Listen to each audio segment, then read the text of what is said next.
Allô tout le monde, bienvenue à cette deuxième capsule sur la grande conscience de la Terre aux fées. La conscience plus grande que nous, la conscience, la supraconscience telle que je la conçois, telle que je la vois, moi. Donc, partie 2. Donc, je rentre un petit peu plus dans les détails. Si on fait un petit récapitule de la première capsule, première vidéo, je vous partageais que je l'imageais, je faisais une image, un lien avec un arbre. Donc, je reviens avec cette image qui est mon arbre que j'ai séparé en 4 sections. La partie qui est ici au niveau racinaire, que je disais que c'était l'espace du non-temps dans lequel nous sommes, parfois, par moments dans notre vie. Ici, la partie du tronc, ici, c'était l'âme, la matrice, l'astral. Et ici, la partie du feuillage, c'était la partie de l'esprit. Je dis que c'est l'espace qui est dans notre partie du réel. Quand on est ici, on fait tomber des illusions.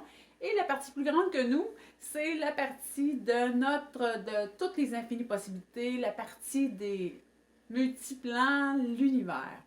Donc, si on y va en faisant la suite, je vais me présenter. Pour ceux qui tombaient sur cette vidéo, je suis Sylvie Courchaine de la Terre aux Fées. J'ai un parcours de vie qui est assez éclectique. Comme je disais dans ma première vidéo, j'ai fait de l'horticulture, j'ai fait de l'intervention auprès de la personne et je me suis ouvert tranquillement depuis les dernières années au monde de la fée. Et aujourd'hui, je vous invite autrement dit, sur le chemin. Mais pas sur le chemin de la fée, mais de la fée dans le sens que de se ramener à notre esprit du féminin qu'on a en nous, tout en en se mettant au point zéro. Et le point zéro est arrivé dans ma vie, ça fait à peu près 1 an, et je chemine. Je suis pas maître dans la matière, je suis en cheminement. Donc, mais moi, je suis inspirée à le faire, à vous le partager. Et puis, et moi aussi, c'est parce que c'est une personne qui est arrivée comme ça. J'ai écouté sa capsule et tranquillement, ça a fait son chemin. Donc, 6 mois, ça a été très aidant pour moi. Donc, je pense que ça peut aider aussi certaines personnes qui vont écouter, tomber sur cette vidéo. Donc, je reprends ma deuxième image. Vous voyez que mon arbre était un petit peu plus garni. Je l'ai un petit peu plus entouré. J'ai mis un petit peu plus de chair sur l'os, comme on pourrait dire. Donc, si on y va avec cette belle image. Donc, si on part, on va partir du haut. Hein? On va partir de l'univers. On va partir de multiplan. Ici, c'est le 8 de l'universalité qui correspond à la source, qui correspond à l'éther de tous les multiplans. Et c'est le macro. On dit que tout ce qui se retrouve dans l'univers se retrouve dans la Terre. Hein? Si on fait toujours le parallèle, le comparatif avec la nature, ben on peut dire que l'énergie qui se retrouve dans l'univers se retrouve dans l'infiniment petit de la cellule, de l'insecte, de la plante et de tout ce qu'on mange et de tout ce qu'on consomme et de tout ce qui fait partie de nous, de notre corps, hein, nos cellules. L'infini grand se retrouve dans l'infiniment petit de la petite. C'est vraiment microscopique là. Donc, c'est la puissance infinie, comme je dis. On peut aussi se référer à la partie divine qui est en nous, la partie qui est plus grande que nous. C'est la partie du yin et du yang, hein, parce que l'infini comporte un tout. Donc, c'est le positif et le négatif, et c'est le féminin et c'est le masculin. Les deux forces ensemble. C'est l'ensemble ici. Et c'est l'âme et l'esprit. Donc, l'âme et l'esprit ensemble. Ici, c'est l'entièreté. C'est pour ça qu'à un moment donné, on ne peut pas dire si on divise, on polarise, donc on va à l'encontre de notre infinie grandeur. On va à l'encontre. On est contraire à notre plus grand plan divin. Parce que le plan divin, il y a les deux, le yin et le yang. Donc, si on continue l'explication, c'est qu'on dit que, je disais dans l'autre capsule qu'ici, c'est l'esprit du réel, ici. Et je disais que c'est comme les feuilles de notre arbre. La tête de l'arbre, elle est bien garnie.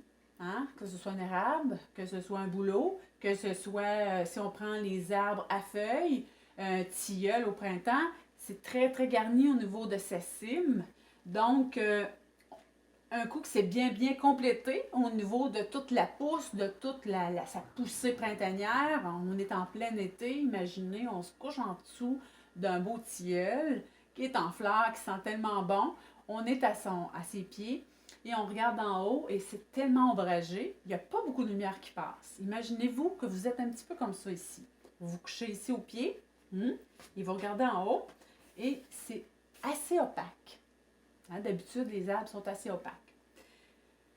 Donc, ici, ben, la voix du réel, on dit que c'est masculin parce que, donc, dans tout le système de mon arbre, mais on peut se référer à tout le système de la vie, parce que moi, l'arbre de la théophée, c'est la vie.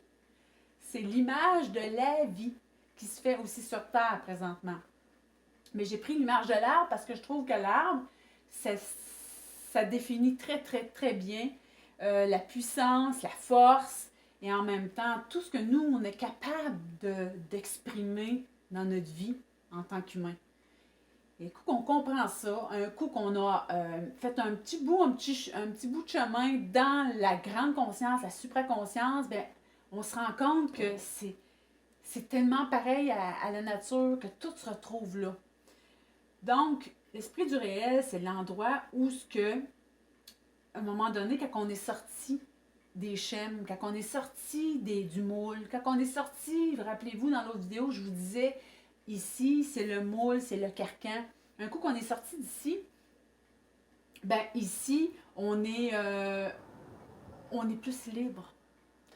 On se rend compte qu'on est plus détaché. Donc, on fait référence à notre esprit, à la partie qui est plus grande que nous. Donc, à ce moment-là, oui, on tombe dans un espace qui est plus réel, mais une réalité qui nous colle davantage à qui nous sommes, parce qu'on est moins formaté, si on pourrait dire, que quand on est ici. Donc, ici, on a une pensée qui est beaucoup plus juste. On a d'émotivité comparativement quand on est ici, on est émotionné. On a de l'émotion ici. Ici, on est émotivité. Donc, on est touché, mais on est touché de façon plus détachée. On embarque moins dans la problématique des autres personnes. C'est là qu'on peut développer la télépathie. Télépathie, autrement dit, c'est qu'on va on va penser à quelque chose, puis tout à coup, oups, ça va se manifester. Dans cet espace-là, le manifeste est beaucoup plus rapide. C'est la voie du réel, comme je mentionnais. C'est la voie où il y a moins d'illusions, les voiles sont tombées. On va se rendre compte qu'ici aussi, dans d'autres vidéos, je vais le partager, que dans cet espace-là, que des fois, il y a un bon ménage qui se fait dans notre vie, bien, tout est graduel, hein? C'est un cheminement, c'est un pas à la fois. Donc, on va se rendre compte qu'ici, des fois, il y a des gens qui étaient là puis ils ne sont plus. Ou il y a des gens qui arrivent dans notre vie, puis là, on dit « Wow, une nouvelle personne qui rentre dans notre vie ».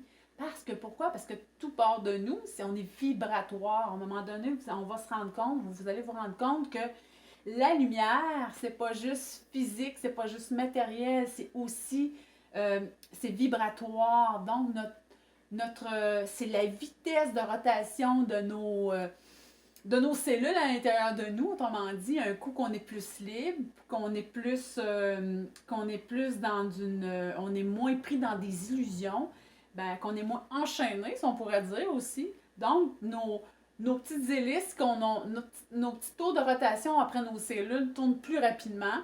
Et à ce moment-là, on est capable de matérialiser plus facilement, on est capable de faire arriver les choses plus facilement. On a une pensée qui est beaucoup plus télépathique. Donc, à chaque fois qu'on va s'apercevoir qu'on va penser à quelque chose et ça va se manifester. Hein? On peut le voir avec des téléphones des fois, ou on pense à quelqu'un le matin, ou dans la même journée, on va voir une personne. Ça fait partie de cette partie-là. L'énergie solaire, donc, ici, c'est considéré comme masculin. C'est une partie qui c'est yang et ici c'est yin. Donc, c'est le soleil divin. C'est aussi la partie de l'homme. On va voir que ici, c'est le petit humain. C'est l'humanité. Ici, c'est l'homme, avec un grand H. Ici, c'est le grand je qui se manifeste aussi. Quand on veut manifester, on va interpeller la partie qui est plus grande que nous. On va commander notre partie qui est plus grande que nous. On va prendre le grand je. Donc, c'est la partie de l'esprit, le grand je, qui va être aux commandes de notre vie. Quand que je vais dire je commande, donc c'est cette partie-là qu'on va venir appeler, qu'on va venir demander à se positionner. On va prendre position dans notre vie. Donc, cette partie ici, c'est une partie qui est plus... on appelle ça une partie qui est plus intelligente aussi, parce qu'on est moins dans l'émotion. On est moins galvaudé par des programmations, par des mémoires. Donc, cette partie-là, elle est plus détachée, plus calme aussi. Hein? On est plus dans la paix d'esprit. Hein? On dit une paix d'esprit. Mais dans cette partie-là, c'est exactement ça. On est dans le ici, maintenant. On fait ce qu'on a à faire.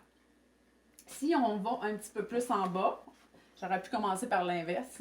Mais si on va ici, j'avais dit dans l'autre vidéo que c'était la partie de la matrice, la partie de l'âme, la partie de l'astral. Dans cette partie-ci, c'est que, je ne sais pas si je vais juste la coter sur avec moins dur pour mon petit bras. Je vais vous mettre ça comme ça un petit peu pour que vous voyez. Donc, ici, la partie de l'astral, elle est divisée en deux. Regardez ici avec le petit pointillé. Il y a une partie plus et il y a une partie moins. Pourquoi qu'à un moment donné, ici, on a les deux côtés, le yin et le yang, et autrement dit, ici c'est masculin et ici c'est féminin. Il y a déjà une séparation qui s'est faite. Puis il y a encore une séparation qui se fait ici, plus et yang. L'astral est divisé en deux, en plus et en moins. Donc, on est polarisé ici. C'est quoi j'entends par... Qu'est-ce qu'on dit comme polarisé? Ben, c'est bon, c'est mauvais. C'est le jour et la nuit. Tout est polarisé dans le sens que ça prend un coupable, ça prend un gagnant, ça prend un perdant. On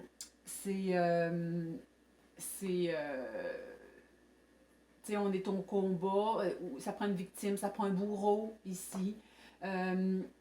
Donc, c'est toujours dans le sens que tout est fractionné. Il y a toujours un plus, un moins, il y a toujours une comparaison. On est toujours en train de vouloir souvent se justifier parce qu'on est dans la victime. Donc, la victime va se justifier parce qu'en quelque part, il y a un bourreau qui est alentour aussi. Donc, dans cette partie-là, c'est très organisé, comme je disais dans la première vidéo. C'est matriciel, hein? C'est le tronc de l'arbre, c'est une matrice, c'est bien organisé. C'est bien organisé, pourquoi ici? Parce que le plus et le moins, il est là. Dans la polarité, le plus et le moins est là. C'est émotion. Il y a beaucoup de, hein, c'est très il y a beaucoup d'émotions ici, là. On peut avoir des gros highs, on peut avoir des gros downs. C'est l'espace du ressenti. On dit, je le sens, je le ressens, faut que je le sente. Mais ici, on n'a pas besoin de ressentir. Ici, on va ressentir moins, puis on va agir comme ça, avec le ça. C'est comme ça, c'est ça. On va se lever, on va dire, ben, c'est ça, c'est ça. C'est comme, on ressent pas, mais on sait. Ici, c'est le savoir. Ici, c'est les connaissances. On a besoin, ici, dans cet espace-là, je vais vous le partager tantôt, ici, on a besoin de connaître beaucoup, beaucoup, beaucoup de choses. On n'est jamais à bout de connaissances. On est comme des machines à gober de l'information tout le temps, tout le temps. C'est comme une machine sans fin d'information. On n'a pas de limite, on n'a pas de bout. Une information va sortir, on va la prendre, un autre. Tandis que quand on est ici, on sait les choses. On cherche moins, on fouille moins, on lit moins. Puis tout est inspiré par en dedans. Cependant, on attend le bon moment pour agir. C'est ça. Donc, moi je dis qu'on est moins comme une poule pas de tête, là. Donc, dans cet espace-là, c'est plus sage. On dépense moins d'énergie aussi. Donc, quand on agit, on est plus en pouvoir, on est plus en force parce que même physiquement, on est plus fort. Donc, on est capable de se réparer aussi, donc plus facilement. Si je reviens à la matrice ici, donc c'est bien ancré, bien solide. c'est plein d'illusions dans cette partie-là. La partie spiritualité est là aussi. C'est un espace où il y a des faux dieux. Puis souvent, on va donner notre pouvoir à plein de gens dans cet espace. On va donner notre pouvoir sur le voisin, à la voisine, à notre père, à notre mère. Un nouveau mentor qui rentre dans notre vie, on va chercher à l'idéaliser, à le mettre sur un piédestal. On va chercher dans la spiritualité des sauveurs. On va être beaucoup, beaucoup à l'extérieur de nous. Beaucoup, beaucoup. Tandis que quand on est dans l'esprit, quand tu sais les choses, tu as moins besoin d'aller vers les gens pour demander, pour chercher. Quand tu ne cherches pas, si tu cherches moins, ben c'est parce que tu vas revenir à toi, puis c'est ta voix à l'intérieur de toi qui va te le dire. Tu sais les choses par toi-même. Dans la partie ici, ben c'est la partie des anges et des démons. On va se dire le terme.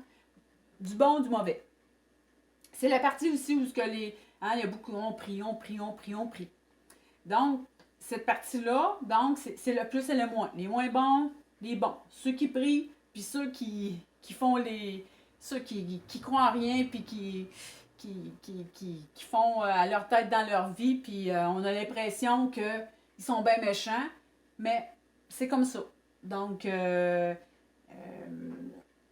ça prend les deux côtés. Ça prend le plus et le moins. Et plus qu'on avance sur ce chemin-là, on se rend compte qu'il y a des gens qui font le choix d'être dans le moins, puis c'est leur choix, c'est correct.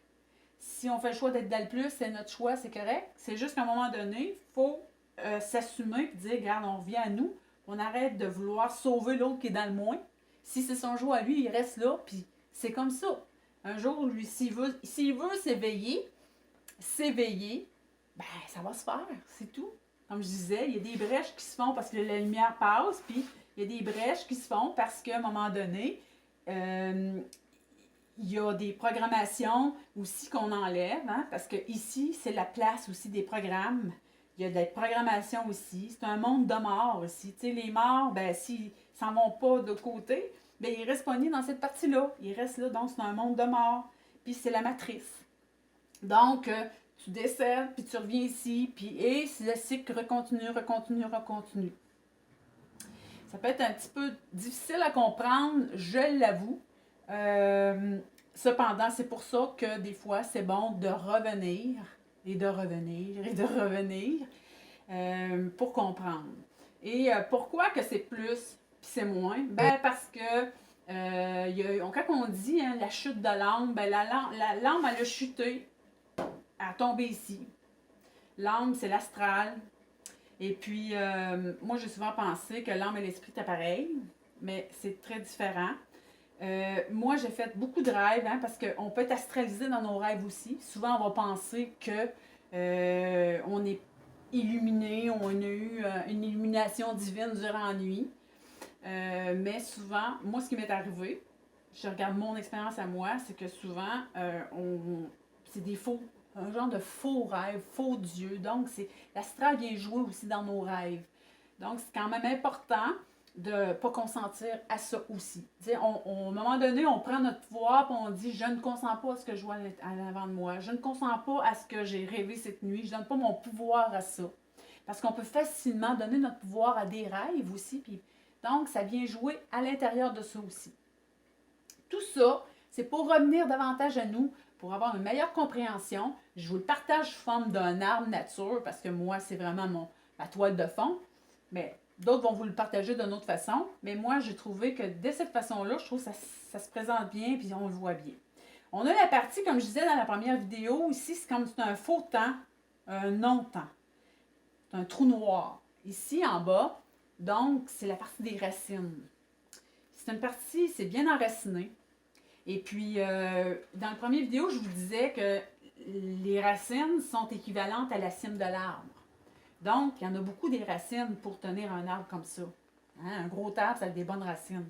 Plus que c'est enraciné, plus c'est solide, mais plus c'est enraciné aussi, plus c'est dur à déraciner.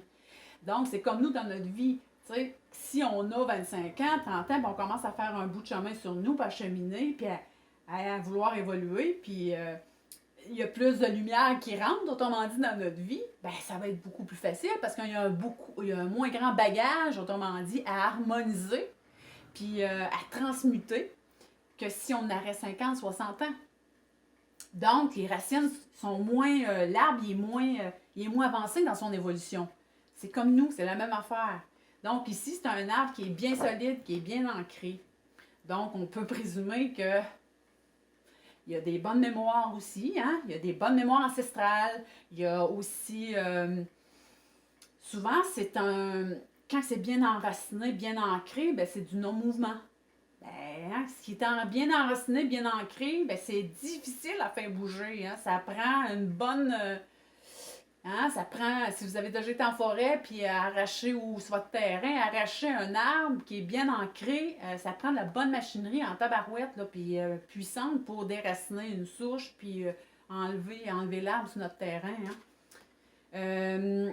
Donc, c'est un peu comme un trou noir. Tu sais, quand on se retrouve dans un trou noir, ben, c'est sombre, il n'y a rien qui bouge. Puis, tu sais, imaginez-vous, là, probablement que dans votre vie, ça vous a déjà arrivé, là, vous étiez dans un espace, peut-être que vous ne saviez plus où vous en aller, vous vous posez 56 000 questions, je fais-tu bien, je fais-tu pas bien, je fais-tu le bon choix, je fais-tu pas le bon choix. Donc, c'est beaucoup dans cet espace-là. Donc, dans cet espace-là, on embarque dans la réflexion, on embarque dans je ne sais pas, on embarque dans où c'est je m'en vais. Donc, c'est comme on sort pas de l'ombre dans ce temps-là. Là. Tiens, sortir de l'ombre, hein? C'est quand notre âme nous fait beaucoup d'ombre, ben, on a de la misère à sortir de l'ombre pour refleurir notre vie quand on est dans un espace de non-temps. Et c'est l'espace où c'est des mémoires ancestrales. Hein? Souvent, ben, on veut, ben, mon père faisait ça, ben, moi, je continue à faire ça comme ça. Mon grand-père le faisait, je continue à le faire comme ça. Ah, ben, ça a tout été fait de même, ben, moi, je me pose pas de questions, je continue à le faire comme ça. C'est correct, mais à un moment donné, quand on veut, il y a plus de lumière ou il y a plein de synchronicité qui cognent à notre porte dans notre vie pour que les choses avancent, pour que les choses évoluent. Ben, à un moment donné, on dit, oh, peut-être qu'il faudrait peut-être que je fasse tomber peut-être des illusions. Il y aurait peut-être des illusions qui tomberaient. Ça m'aiderait peut-être à avancer. Hein? Peut-être que si j'enlèverais ce qui est pogné ici, là, coincé dans les racines, peut-être ça m'aiderait aussi à faire monter l'énergie puis à transmuter. Hein? Parce qu'on ne parle pas de changement, on parle de transmutation. Un changement, c'est dans l'espace de l'astral. Une transmutation, c'est dans l'espace de l'esprit. C'est très différent. Un changement, ça ne dure pas. Une transmutation, ben, c'est quelque chose qui c'est acquéri, c'est par en dedans. Hein, c'est intégré. C'est très différent. Et ici, je pourrais un petit peu faire un exemple comme on est en collectivité. Ben, souvent, on a des mémoires collectives. On est tous interreliés ensemble. Dans une forêt, les arbres sont tous interreliés ensemble. Hein? Le bouleau, ben, il est à côté de l'érable, puis l'érable est à côté du pin, puis après ça, il y a un chêne un peu plus loin, puis il y a un tilleul un petit peu plus loin. Mais au niveau de la communication, des arbres, ils connectent par le sol. C'est le fun parce qu'il y a comme un aide, un appui, un manque d'eau, l'autre va aller l'aider. Tu sais, il y a comme une connexion extraordinaire dans la nature. C'est un peu pareil pour nous. On est bien connectés, bien ancrés. Puis souvent, ben, on est confortable parce qu'on dit on est dans une famille, on est dans une société où on va aller chercher de l'aide des autres, on va aller chercher de l'aide des autres, les autres vont venir nous inspirer. Ah ben elle pense ça, elle a une idée, je vais aller la chercher. Ah ben je sais si elle est là, ben, elle va venir m'aider. Cependant, quand on décide qu'il y a plus de lumière qui rentre dans notre vie, ben, à un moment donné, on réalise que des fois, ça l'aide pas tout le temps, ça. Parce qu'on est un petit peu dans une conformité, puis on reste dans un même moule, puis on agit selon des règles et des lois familiales. Et là, c'est là que ça devient un petit peu plus difficile à sortir du moule, hein? Parce que là, on va avoir des mémoires qui sont là, on va avoir des pactes familiaux qui vont être là, on va avoir faut que je le fasse parce qu'il y a des pactes de loyauté aussi, il y a des choses qu'il faut être, faut être loyal envers une famille, mais en ce moment-là, c'est parce que nos racines sont bien coincées avec les autres arbres chaque côté, tu sais. Puis là, des fois, il peut y avoir de la culpabilité qui monte. Oui, mais si je fais ça, hein, ouais, Et si je fais ça, ben, je vais me sentir coupable. Des fois, parce qu'on va se sentir trop coupable, on ne le fera pas. On va rester à la même place. On est bien installé, bien ancré. Donc, ça demande un moment, ça demande des fois de faire rentrer, il va y avoir plus de lumière qui va rentrer dans notre vie. Il va y avoir du ménage dans notre tête d'arbre qui va se faire, il va y avoir un petit peu moins de branches. Des fois, il faut faire du ménage ici. Il va y avoir plus de lumière. À un moment donné, il y a plus de lumière, plus de lumière, plus de lumière qui rentre. Et là, il va y avoir un mouvement qui va se faire, il va y avoir un déclencheur dans notre vie qui va se faire. Et là, la transmutation va commencer. Il va y avoir, et c'est là qu'on va aller. Il va y avoir un, il y en a que c'est par de la maladie, il y en a que c'est par des pertes, il y en a. Et donc, ça arrive de différentes portes, de différentes façons pour chaque personne. Et c'est là, et c'est là qu'il y a un déclic. Et c'est là qu'il y a, il y a comme, on dit un wake-up call, tu sais. On se lève et on dit, aïe, il faut que je fasse quelque chose de ma vie, là.